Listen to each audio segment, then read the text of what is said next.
What is going on, everybody? Welcome to week 10 of DFS Picks with BobbyFi and Rohde. We're here for True DFS, and we are going to be talking through this NFL slate. Rohde, we're going to try and do this one quickly because I know that time is of the essence for you here. So why don't you start us off with a little bit of maybe some games that you've got targeted for this week? Well, one of my favorite games is always, I've been going with the Chargers a lot lately, guys. And last week, if you were on that stack, you were probably going to do pretty well, So we did have the Chargers last week that looked pretty good. There's some interesting QBs. It looks like, that Dallas game grades out pretty good against Atlanta. I like Pitt's run back. I mean, people talk about Gage a little bit in that game, so that's an option. So those will probably be two of my favorite games to target. We got the Dallas game. Buccaneers are banged up a little bit, so there might be some real big chalk pieces in that game. Green Bay's on the slate for a late game hammer that I really like as well. I think we're still question mark on Rodgers, right? Yeah, I don't understand it yet. I haven't figured that one out, but I have to take away all my Rodgers love for what an idiot he's acting like right now. He just keeps contradicting himself left and right. Sorry, man. Yeah, so no, it's a mess. So I don't know, and I know we got Kyler Murray late, which I would really like him as well in that game. And I just don't know about that status. So it might be a lot of Herbert this week for me, maybe some Dak. I know people are going to probably go back to Josh Allen this week. He's going to be a little chalkier though. So we're going to have to get different with our players this week, I think, versus our quarterback stacks. So that's kind of where I'm going to have to go. I agree. And I think that I'm interested more in the Tampa Bay receivers than I am in Brady. If I'm going to pay that kind of price for a quarterback, I want at least a little bit of rushing upside. You know what I mean? I want somebody who can scramble for one touchdown or something like that. So that's my issue there. I do like Josh Allen actually this week to have a big bounce back game. He's going to be owned. He's the only he and Herbert and Dak are all interesting to me, but I like that Atlanta Dallas game. I like the Minnesota Charger game. I like the Seattle Green Bay game, as you mentioned.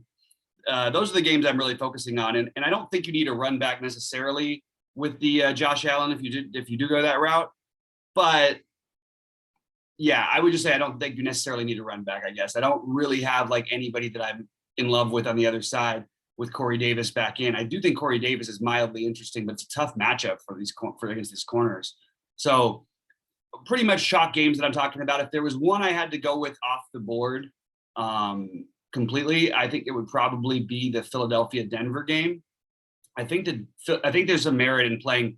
I seem to have a Denver stack every week. You've got cheap receiving options. Patrick is now questionable, which would open up Judy, who has already one of my favorite plays, in Sutton. And then you play him with Bridgewater and he's 5,500. You know what I mean? Or you could play Hurts on the other side, pick Devontae or it's a tough matchup for them, Devontae or Goddard. But Goddard was 1,000,000% owned last week. He's only going to be 5% owned this week. I don't mind that as a stack. I just think it's kind of an interesting spot. So that's my little bit off the board, low owned game. Any thoughts on that game before we move into positions? I like getting off the wall with that. I always kind of like that. That's a good game to target. I think I like that one. So nice. And I'm not all over the indie thing, which other people are doing. That's something I'm probably going to be staying away from a little bit. I'll use the running game, probably not the passing game for me.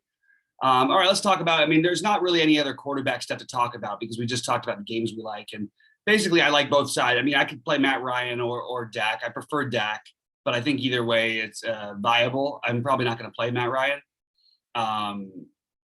So I'm just pretty much off of. There's pretty much no other quarterbacks to play other than the ones I mentioned. Is there anybody else you could think of? You mentioned Kyler if he plays. It's kind of interesting. Yeah, I think he would get some lower ownership. So I think he's a little pricey, but I think that game environment could be pretty good. We've been playing Robbie and DJ Moore a lot this year, and maybe there's a run back option there. Yeah, I know what CMC's back. Maybe he gets a fuller workload or more workload. He's only 8'4", right? Yeah, it does feel like kind of like what are we even thinking about here? And these ownerships, they just take them with a grain of salt. They're just wrong. There's no way Christian McCaffrey is going to be less than 1% owned. That's what I'm saying right now. Yeah, let me just update this and make sure that I am up to date. I think I am up to date, but that's even weird to see this late in the week. That just looks like craziness to me. Yeah, I'm up to date too, but it's crazy. I also think that spread is. I mean, look, you do have Walker, the what's his name as a quarterback, so PJ Walker. So I get it a little bit, but like it's a big spread, and Arizona's been great, but I do think that you could play a run back with CMC. James Conner is looking like the chalk running. I think he's going to be a lot higher than 10% owned too. Yeah. That whole game is mildly interesting for sure. And you do have cheap options as receivers. Like DJ Moore is cheaper than we've ever seen him. Wow, yeah. Basically. Yeah. So it's just kind of an interesting game to look at. I guess I can get behind that one. Yeah, I think you could go there. I still do like your you talked the Philly Denver game a little bit up, right? And then you got pieces in that game. Mm-hmm. I think you could go to as well. Last week we played that Devontae Smith run back. Yep. I don't know why I didn't make more money last week than I did. I really screwed up. But Mike Williams. I thought it was all going to come up true DFS because things were just happening. The first quarter was on fire. I was at literally like top 10 in like 5 different tournaments with different lineups. I was feeling great after the first quarter. And then it's like the rest of the day, like nothing happened for me. Like literally not one thing went my way except for a little bit of the Chargers in the afternoon, which we talked about. Oh, I thought I was just going to run away with it, but the uglier days of football. I was watching with my girlfriend who's Chilean. Real quick story. It'll take 2 seconds, but I'm trying to explain to her everything. And it was the worst introduction to football we could have watched. I mean, every game. And also I'm a Rams fan. Watching the Rams game even to that night was just like a horrible example of what football can be like. Except unless you're, of course, a Titans or what's it called fan. I mean, if you're an underdog fan last week, you were doing well. I mean, it even continued into last night. Miami beating Baltimore. I mean, that was a crappy game. I don't know who liked watching that one. Yeah. But that was one that I felt I loved Miami to cover that game. I didn't necessarily expect them to win, but I did put it as my bet of the day for them to cover. Yeah, the +7.5 that people were talking up all over Twitter yesterday. There had to be a lot of people making money if they're taking that +7.5. Absolutely. I think so. All right, let's talk about the running back position. We did mention McCaffrey as I guess a potentially low owned option. I don't know. It's not going to be as low as it says, but he will be lower owned than any other time in his career. Christian McCaffrey's been anywhere under 9K. He was like 30 some odd % owned. You're going to get lower than that. That's for sure. All right, let's talk about Jonathan Taylor, Dalvin Cook, Najee Harris, sort of the chalkier upper tier. Of those guys, I tend to prefer a little bit of Cook in that, and if you're going to play the game stack, but I kind of like the Najee and Jonathan Taylor a little bit better than I do Cook. And I actually do think they're all viable. I also think you could use Eckler in that game. All these guys are, honestly, I'm wondering where this projected ownership is coming from. Shout out to RG for doing a great job as always. But like we have everybody basically at 20%. They've got everybody, at 20%-ish. And I'm trying to find a place to get really different as a running back. You're also going to have Seattle running back options, but I don't know what we're going to do with that because Carson is in fact out again. I don't think we're going to do anything probably. Is there anybody I'm missing that's sort of off the board? Because I'm having trouble finding a really low-owned back. Oh, Dearness Johnson's the other chalk one. This is going to be a running back in flex week for a lot of people. I think probably for most people. Can we really consider Mark Ingram at 4,500 here? We could do it, right? He's not going to be low owned, right? Because of the right. But just saying right now, he's I'm just thinking about he's not going to be low owned, which probably means all of these guys at the top are probably going to be lower owned than they're projecting right now. Yeah. I think this ownership's kind of wonky, to be honest with you. Yeah, it's hard for me to like. I get these, or everyone's going to play these back. So I mean, if you have a running back pool, if you're MME in, and you literally take all these top guys that are 20% on your screen, and put them in a thing and say, "Hey, play 2 of these guys in every lineup." That's what everyone's going to do. I think pretty much. Right. So I get why they're all a little bit owned. Mm-hmm. So I do understand it's going to be hard, but I think that also makes it spread out where not a lot of people, you won't see, this guy's 45% owned or 30. Yeah. All these guys fit. I think everyone probably ends up more around 15 to 20 versus over the 20, maybe. Yeah. And if James Robinson's out again, maybe I think Hyde might be an interesting, because I don't think people will want to play Hyde as the cheap running back. So maybe you can get a little different with that one. But it's hard to find anybody who feels off the board. Your boy J.D. McKissick's down there. But Robinson is now Gibson is now healthy. In fact, you know what? You think he's healthy fully? You think? Gibson's there too. You could go with him. No, I don't think he's fully, but maybe he's viable though. Yeah. He and Michael Carter are probably the most viable, and only Carter because if I want to run back on that in that Jets game, but I can't find anybody way off the board this week, guys. At running back, I just think I'm going to probably eating a little bit more chalk than I usually do. But like you said, it'll be spread out a little bit. But Antonio Gibson, I don't take running backs against Tampa Bay ever. But this is, I mean, he's really has not been right, obviously. But it is a cheap price tag for a talented guy. Yeah. And I mean, by the way, you could make an argument for Pollard if the game script goes a certain way instead of Zeke. It's a long shot, but it could pay off at that price tag. I'm honestly, I think you're better off eating more of the chalk. And I think the running backs we listed are all those top guys. One guy I think we could go with Hines again. He's been playing a little bit. I know you're all in on Taylor, but I mean, Jacksonville, they could get a pretty good lead on him or maybe even get down again. Jacksonville, had that good game against the Bills, right? Maybe they score some points. And Hines had a really good game, and maybe they use him a little bit more. Maybe they're feeding him a little bit more than we thought. I liked Hines coming in the beginning of the season. I pick him up in best ball a little bit. Mm-hmm. So I mean, he's had a couple big weeks, spike weeks, we call it, which has been good for best ball. But I mean, he's not a guy you want to rush. But if you're MME and throw him in a couple builds, I actually think it's a reasonable idea, especially. He fits in with Pollard a little bit too. Similar, spike week got Pollard can have a big spike week when Elliott's not. So if you want to get different off the Elliott, off the Jonathan Taylor, I mean, you could play those guys in a big, like large field, the Millie Maker or something, and maybe those guys have a 20-point game versus the other guys, and you're getting ahead of the field that way. That makes a lot of sense to me. Yeah, and I thought it was going to be another one of where we don't see anybody playing Aaron Jones again. I understand the reason for concern, but he is splitting out as a wideout too. And last week, I don't think you should look too much into Green Bay's offensive plan last week because that's just a tough situation without. Yeah, for sure. And actually, we didn't talk about that game, but you got Russell coming back on the other side, and there could be some game stack potential in that game. I totally agree. I was going to get into Lockett could be getting some more work again. They don't have a real good running game, with Carson out, so you could get those guys paired up with like an Adams or some side of a stack, and maybe it goes over. What they got. So yep.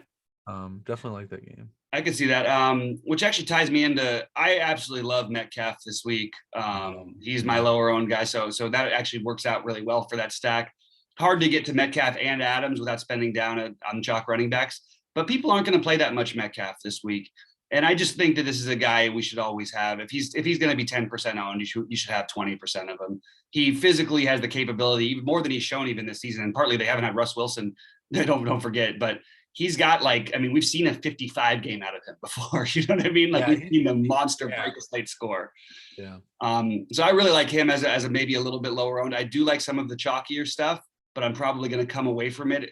I'm not going to probably play Jarvis Landry, I don't think, against New England. I think that would be I think that might be a mistake actually to play him. I think there's better options. I'm probably not going to be high. I'm probably below on Beasley. I'll probably be above on Keenan Allen. I'll be above on Deontay Johnson for sure. And I'll probably be near the field on Devontae Adams and way above on Jerry Jeudy. He's probably my number one receiver this week. And that's partly why I'm not going to play the other 5,200 guys. I just would rather play Jeudy. James Washington is interesting because you have but you're going to get a flock of ownership to him. And I'm not sure he really warrants it. We've seen the Steelers do a bunch of different things. I actually think Freiermuth is probably the biggest beneficiary to no Claypool. You mentioned Lockett before, another guy at 10%. That's kind of interesting. I really like DJ Moore whenever he's low owned. I don't care who's throwing him the ball. I think there's talent. I mean, he's got plenty of talent. Arizona's defense has been better, but it's not like they have an absolutely locked down guy that they can count on. And I think that could be another way to get different. So I actually like getting different at wide receiver this week. You use our old friend Mike Williams at low ownership. By the way, this ownership is all over the place. I don't even know why even bother putting it up there because it doesn't make any sense. There's no way in a million years Mike Evans is not going to be like 15 to 25 minimum % owned, right? Yeah, well, the news just came out with Brown a little bit ago, right? This afternoon on Friday. We're talking Friday here. So yeah. I just don't think anybody's come in and updated it yet. It does say, percent owned hasn't been updated since 112. So there was a lot of afternoon news with players. So he should be really heavily owned, I think. That's why Fournette, he's got 23% though. So I don't know why they didn't bump Evans up. I don't know. Maybe they're still waiting on the God. I think they're still waiting on Godwin news. Probably. It could just be any minute like that we get it. But Yeah. I mean, look, it could be Tyler Johnson week, which is going to be really chalky probably. But I forgot to mention two names that I really like. I really like Terry McLaurin. Tampa Bay will play one-on-one coverage on the outside more than most teams will. And Terry McLaurin can beat anybody. So I sort of like that, like the low-owned Terry McLaurin play. Always going to like Justin Jefferson. Maybe playing these guys instead of Devontae is a route we can go. And the one other guy who I'm going to mention, just because I don't think he's ever been this price in the history of DFS, is if he plays Julio Jones. I'm gonna have some pieces of that. You have a great, cover corner in God, I always forget his name, the New Orleans best cornerback. He's going to be on AJ Brown. If you put, Julio at low ownership at 5,400, I'm willing to take that shot, play him with Judy, allows you to spend up some other places. Who do you like here that I maybe did or didn't mention? You just gave a really good list. I think, that's a solid list. I definitely like the prices there. Like DJ Moore's coming down. That's a great price. Metcalf at 6'8". These are guys I like. They're on my dynasty teams. I got DK. I like Terry McLaurin. That's a great play. I love Keenan Allen. I love Mike Williams. These guys are stacked on all my teams. I've been playing. One guy maybe you didn't say. I think Michael Gallup is probable this week at 4K. Okay. So in that high upside Dallas Atlanta game that we could have some plays in, maybe he comes in a little less under Amari and CeeDee Lamb. Yeah, you could play him. Or you could play CeeDee Lamb also at low ownership, which is tempting, huh? Yeah, and even Amari at 6'2", he's higher owned, but we'll see this change a little bit once Evans news comes out. Some of these guys will get bumped up, I think. I'm still in on that Chargers game. So you said Jefferson as well. That's a stack. I like Cook and Jefferson in that game with Mike Williams and Keenan Allen. I'm going to stack that game up probably a few different ways. I even like a secondary stack of like Cook and, Mike Williams, or you could go Jefferson and we didn't talk about Eckler, right? Is he in this? Yeah, week? I mentioned Eckler. Yeah. I think he's going to be really popular too. But he'll be popular. But he's down a little bit on price. He was almost 8K. Now he's 7.6. He's still high priced. Yeah. But even in that game, you can run like an Eckler and Justin Jefferson. So if you want to stack the running back receiver, even receiver, go receiver in your flex this week. If all these running backs are chalky, grab some of these guys that Bobby just talked about, the Judy, the 5K guys, throw them in at a flex in the late night hammer in that Denver game. Or what's Devontae Smith coming in at? Is he on the list? Is he? I think he's going to be pretty low. Okay. 5'9". He's not really been priced up, and he's had some big games, guys. Yeah, he just coming off a 22, coming off a 22 game. I talked him up last week in that stack. I still don't know how I didn't make a bunch of money, Bobby. I had these guys in my stack, and I'm like, "Where's my help? Where's my help?" I'm sorry, bro. I don't know, man. I'm always so close, and I just fall. It's something. I screw something up every week. It's tough. Last week you can't really blame yourself and say you screwed up. That was just a really freaking weird week. I'm sorry. Yeah, we had some weird stuff happen. So this week we got these chalk running backs. We got these receivers. I think you just want to load up on some of this talent. Try to get different. Maybe play some of these off the wall plays we're talking about. Just don't get too crazy. I think the slate's gonna get a little more spread out than we had. I think there's a lot of good plays this week. So I think the ownership will come kind of even itself out. So you might only need one or two different plays, and I think you can make something happen. Yeah, this week. And we did point out a bunch of good lower owned options. Yeah, for sure. Why don't you talk a little bit about tight end? Take us to some of your favorites. Well, you mentioned Fairmouth. I seem to tight end one was the key for that showdown slate the other night. I didn't play him. Lock him in as the captain. I had a little bit of him, but not. I was supposed to play him in the captain, and I didn't. I switched my build up, and I should have. I like him. Cook in the stack.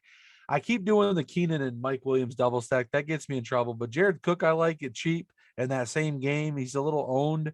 I don't mind that. Kyle Pitts at 5'8". He's been explosive. I like him in the run back. You can do an Elliott Pitts stack, secondary stacks. We like in that game. Dan Arnold, even for Jacksonville, he's actually been doing pretty well. Getting a lot of work. He's double digit the last 2 games, double digit 3 of the last 4 games. Yeah. So guys, he's still cheap at 3.5 and get double digit potential. I I don't think Indy's been holding the tight ends that well, right? Like they give up some down the middle stuff, a little bit dump offs. So Yep.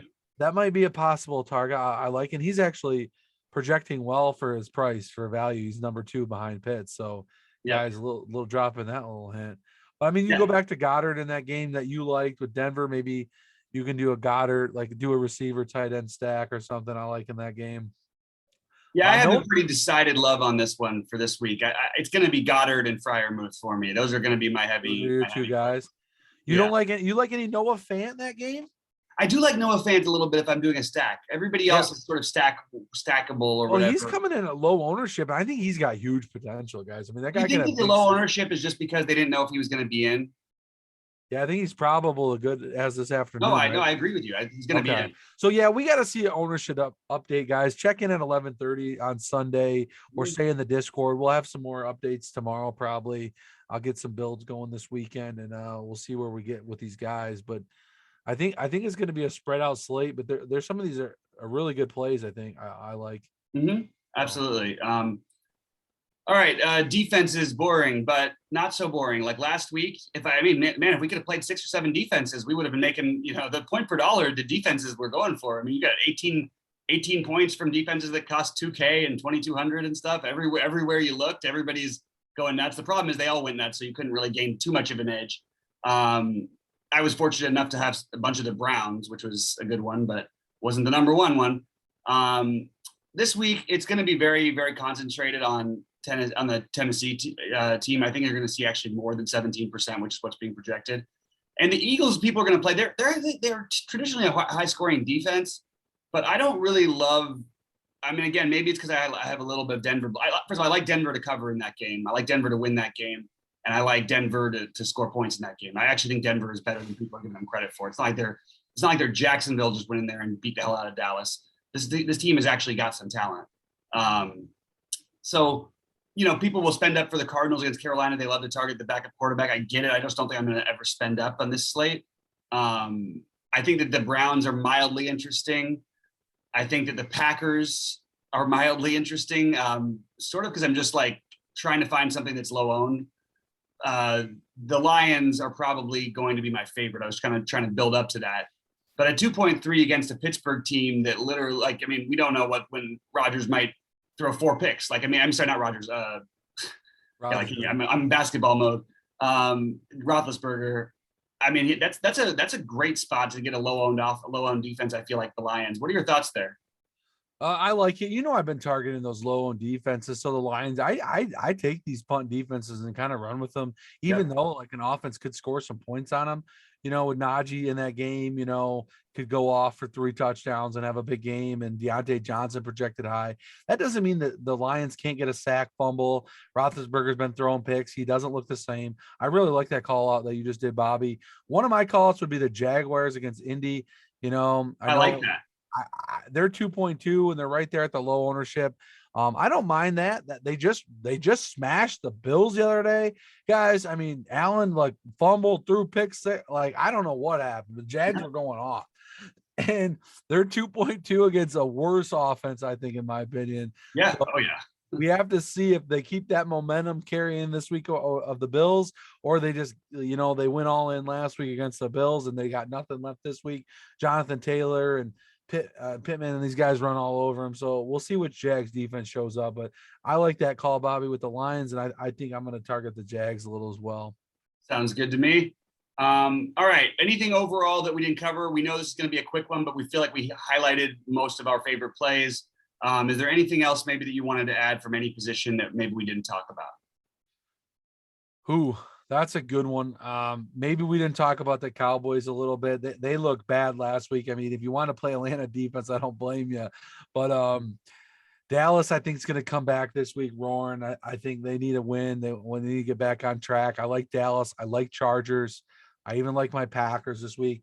If Rodgers is back, I know they want to get back in sync and get going again. I like those games. I think Jacksonville's the D you want to run.